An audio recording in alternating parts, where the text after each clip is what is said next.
all the tribes are dependent upon funding for their housing and providing housing for their tribal members.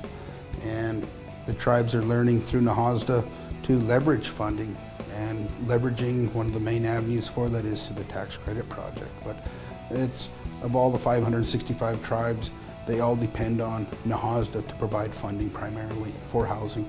I think that if Congress really wants to see Indian country become more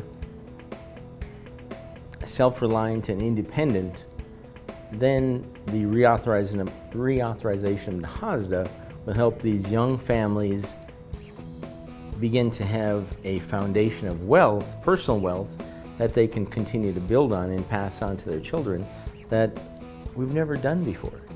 Having property that you own and take care of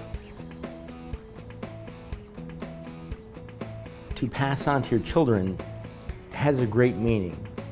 You need to continue, Congress, the tribes themselves, their leadership, through our community colleges, need to continue to work towards developing an understanding of capitalism, wealth creation, and part of the tailoring of NAHASDA for Indian country is because we're still working on that. We're still working on the education of tribal members in understanding wealth creation.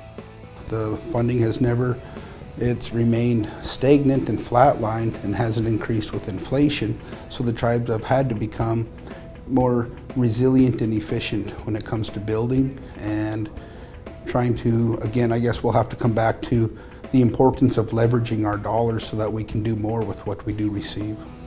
Well, that's the backbone of Indian housing country. You've got to have the money in order to keep the housing authority and to give housing to the tribes, to the community. Indian housing is so important. People are out there that are poverty level, barely poverty level, and the families that we work with do not have the ability to go out to get a mortgage, to buy a house on their own. They don't have employment, they don't have the credit rating, they probably don't have the information or the skills to be a home buyer. So it is so crucial to have the Indian Housing Block Grant and to have the more of the block grant appropriated for that.